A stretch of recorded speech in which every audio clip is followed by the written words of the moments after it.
line between self-care and then saying, I deserve this, while binge watching TV or eating too much chocolate.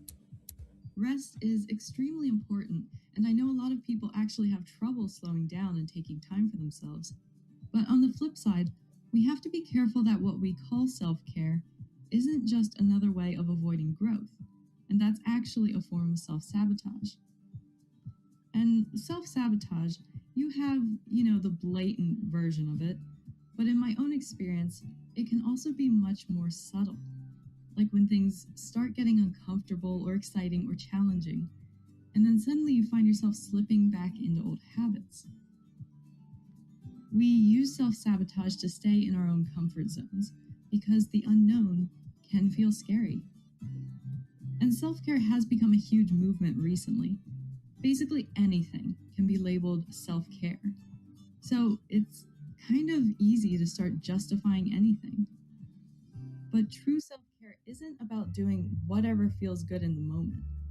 True self-care is about doing what supports your long-term well-being, even when it's not the easiest choice.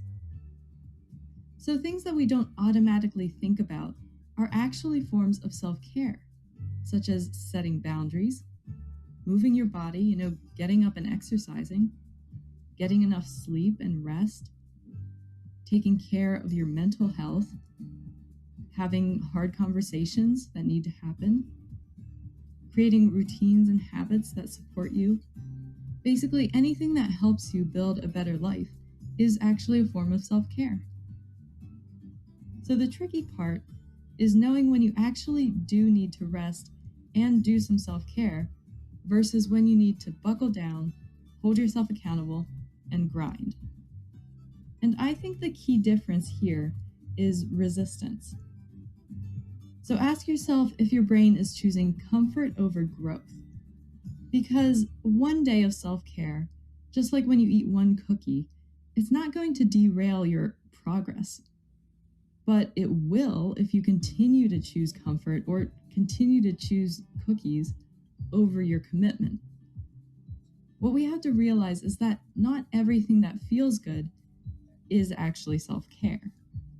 Because real self-care is about long-term support for your physical, mental, and emotional health.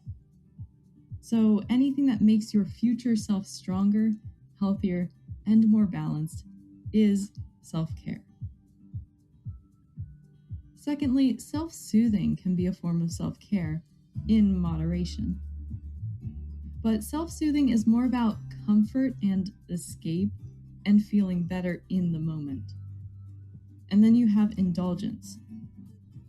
We all love to splurge a little now and again, but it becomes detrimental when it becomes a repeated process or a habit where you consistently overdo comfort, where you're overdoing rewards, and basically having too much of a good thing.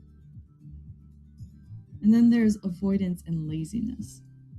Don't use self-care as an excuse to avoid discomfort or responsibility or growth, because all of those things just backfire on you later.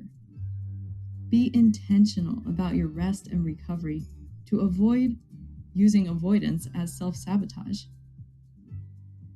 So when it comes to some serious self-care, ask yourself this one question. Will this choice support the life I say I want? And then you get to decide. And I hope you choose to show up for yourself every day.